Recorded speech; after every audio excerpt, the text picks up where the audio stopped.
This is Ndamukong Rising.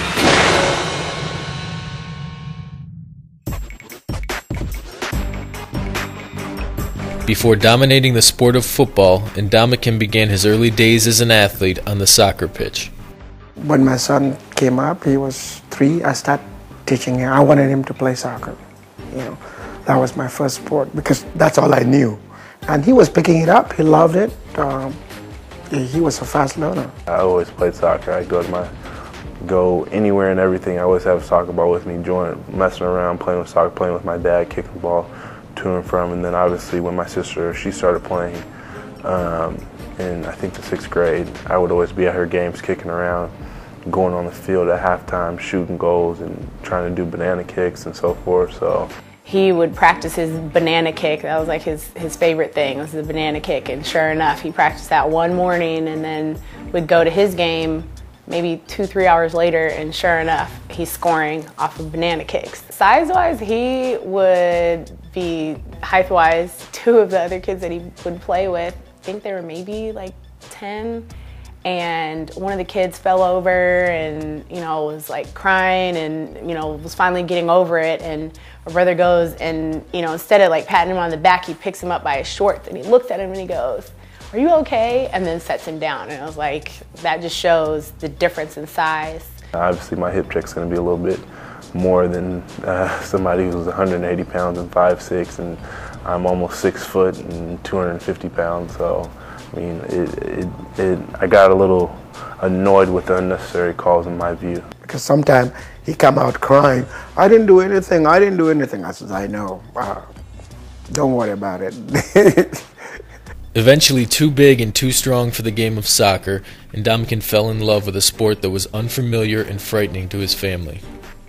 His first game I was like really tense, because people are coming into him, or he's going.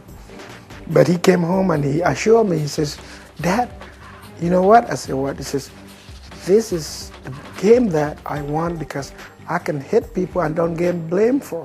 When he started playing in high school, I went to the library, got some books, and watched as many games as I could, professional games, and that's how I basically learned what all the calls are. And to me, early on, seeing it before you got involved in it was very physical, and it still is very physical. But I worry about him every day that he steps on the field.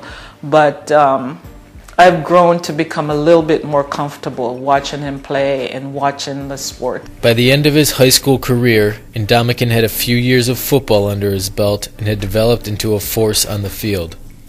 As a player, Ndamukong, he was a dominating force offensively, defensively, a great team player. Again, a young man that had a number of friends, and his teammates surrounded him, followed him, relied on his leadership. I went both ways my junior year, made all city, an honorable mention in state, and really kind of took off from there. He was involved in multiple sports. He was a starter on the varsity basketball team. He was also the state champion in the shot put as a senior. Great athleticism. We have a crosstown rival. It was actually an offensive play for us, and to see him make, I think it was up to 3 or 4 blocks on one play and really putting guys on their back.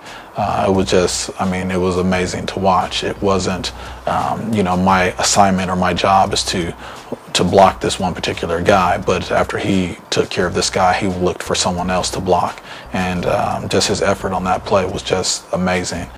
As Ndamukong's road continues, I compete against myself, so that's the person I'm competing. I'm not competing against anybody else but myself.